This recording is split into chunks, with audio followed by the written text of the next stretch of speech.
مدینۃ الاولیاء ملتان، جسے اولیاء اللہ کی سرزمین کہا جاتا ہے، انہی اولیاء اللہ کی بدولت سرزمین ہند پر دین اسلام کا بول بالا ہوا، جن میں سے شیخ الاسلام حضرت بہاؤالدین زکریا رحمۃ اللہ علیہ، شاہ رکن عالم شاہ شمس تبریزی اور غوث پاک نورانی رحمۃ اللہ علیہ وغیرہ کے نام سر فہرست ہیں، جنہوں نے دین اسلام کے فروغ کے لیے اپنا سب کچھ قربان کر دیا۔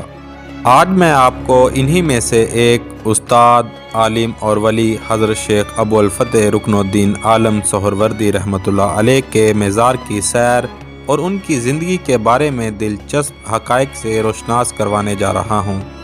میں ہوں محمد عثمان اور آپ دیکھ رہے ہیں میرا YouTube channel tourism and production. بچپن میں آپ رحمۃ اللہ علیہ کو پیار سے شاہ جلولہ کہہ کر پکارا جاتا تھا۔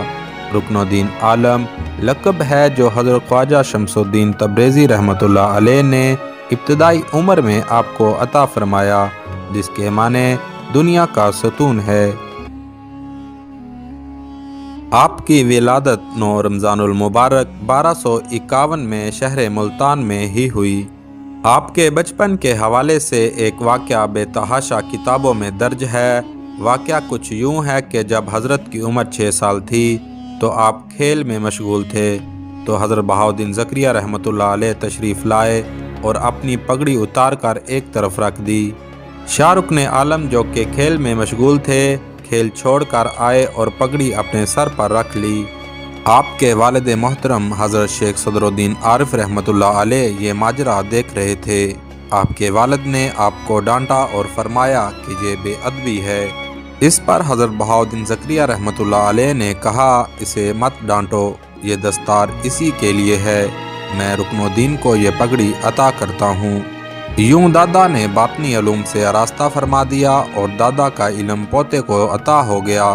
کہا جاتا ہے کہ شاہ رکن عالم جب مسند خلافت پہ بیٹھے تو وہی پگڑی آپ کو پہنائی گئی تھی۔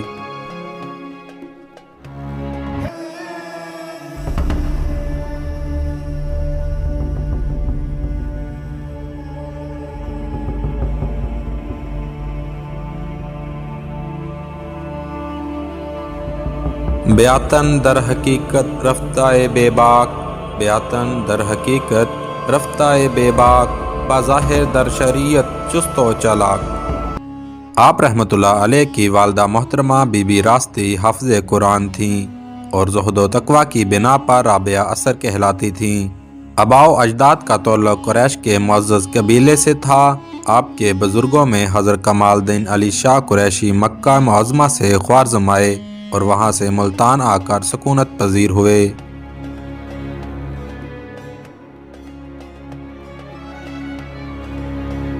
آپ رحمۃ اللہ علیہ کے مزار میں داخل ہوتے ہی ہر شخص یہ سوچنے لگتا ہے کہ ایک فقیر کا مزار اتنا بڑا، اتنا کشادہ اور شاہوں جیسا کیوں ہے؟ جی ہاں ناظرین کرام، آپ ٹھیک سوچ رہے ہیں۔ یہ مقبرہ غیاث الدین تغلق نے دیپال پور کی اپنی گورنری کے دوران 1320 سے 1324 عیسوی کے درمیان اپنے لیے تعمیر کیا تھا تاکہ وہ یہاں دفن ہو سکے، مگر وہ دہلی میں ہی مر گیا اور اسے وہیں دفنا دیا گیا۔ اس کے بعد فیروز شاہ تغلق نے یہ جگہ آپ کو دے دی تاکہ آپ اپنے معاملات زندگی یہاں گزار سکیں، اور آپ رحمۃ اللہ علیہ اپنی حیات مبارکہ میں لوگوں سے یہاں ملا کرتے تھے۔ یہاں عبادات ہوا کرتی تھیں اور رشد و ہدایت کا سلسلہ جاری رہا۔ 1335 میں آپ رحمۃ اللہ علیہ کی وفات کے بعد آپ کو حضرت بہاؤالدین زکریا رحمۃ اللہ علیہ کے قدموں میں دفن کر دیا گیا، اور پھر ایک بشارت کی صورت میں محمد شاہ تغلق نے آپ کو یہاں دفنا دیا اور وقت کے حقیقی سلطان کو انتقال کے بعد ان کے شایان شان جگہ پر دفن کر دیا گیا۔ دیکھنے میں یہ عمارت بہت ہی خوبصورت ہے، ہوا کا بہترین نظام ہے، اس عمارت پر کبوتر بھی چہچہاتے ہیں۔ اس عمارت میں دوسری سفید رنگ کی قبریں حضرت رحمۃ اللہ علیہ کے رشتہ داروں اور رفقا کی بیان کی جاتی ہیں۔ مزار کے احاطے میں ایک مسجد بھی موجود ہے جو کہ 1975 میں تعمیر کروائی گئی تھی، اور تعمیر کے وقت اس بات کا خاص خیال رکھا گیا کہ اس مسجد کا آرکیٹیکچر مزار کے طرز تعمیر سے میل کھائے، جدا نہ لگے، اور مسجد دیکھ کر ایسا ہی لگتا ہے کہ جیسا کہ قدیم دور کی ہی ہو۔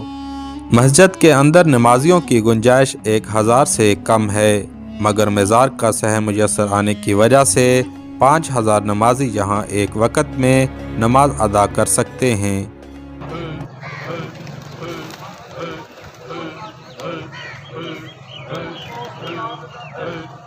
آئے بیٹا دانا پا بسم اللہ کر کے دانا پا، آجا بیٹا آجا دانا پا بسم اللہ کر کے دانا پا۔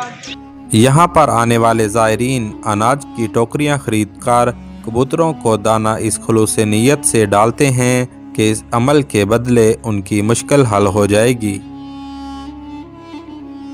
یہ مزار پورے جنوبی ایشیا سے سالانہ 1 لاکھ سے زائد زائرین کی زیارت کا مرکز ہے۔